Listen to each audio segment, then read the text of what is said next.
ByteDance's Uno looks super useful on paper for blending reference objects, almost like magic for virtual try-ons. But honestly, while the demos are slick, I'm finding that getting consistently good results yourself is tougher than it looks. You'll need at least 16 gigabytes VRAM to run it locally. This concept of generating coherent, minute, long videos from storyboards is fascinating. It definitely shows where things are headed for longer AI content, though I have to say the current output has noticeable flaws and isn't quite ready for prime time. Still, the character consistency across scenes is pretty good, and the potential is exciting. I think HoloPart is genuinely cool. It breaks down 3D models and smartly fills in the hidden bits. This seems incredibly useful for anyone editing 3D assets. Honestly, whoever integrates this into a handheld 3D scanner first might strike gold.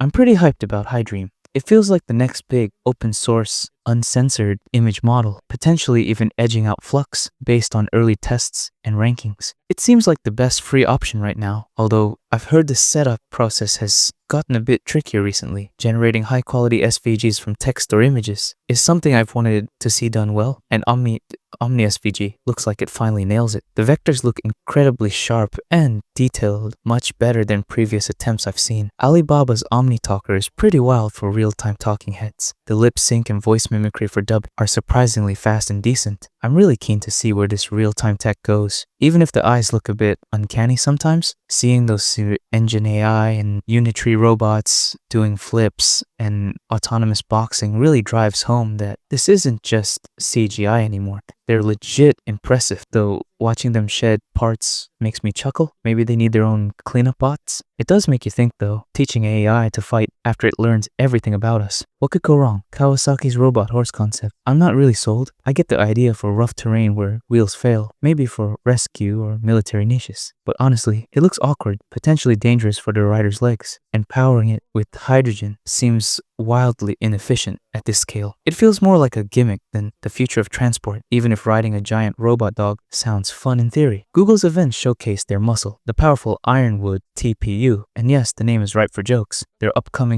open source AI agent tools, and more models coming to Vertex AI. It really highlights their advantage in having the whole hardware to AI stack in-house.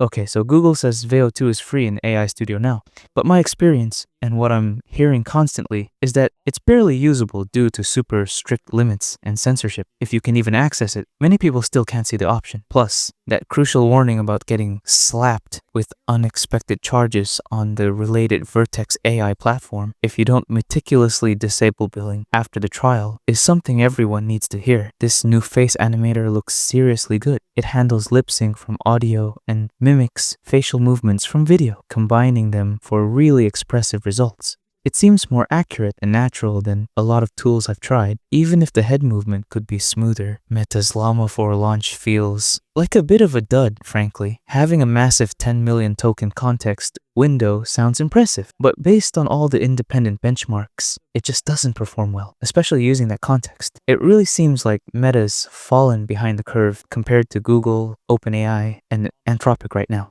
The enhanced memory in ChatGPT Plus, pulling from all past chats, is a significant update. It can make conversations feel more relevant. However, I do share the concern some have about context getting mixed up if you use it for wildly different projects or topics. And remember, it's Plus Pro only outside the EU, unless you use a VPN, apparently. Don't forget to subscribe to get all relevant AI news in much shorter time than from competitions. Have a great one.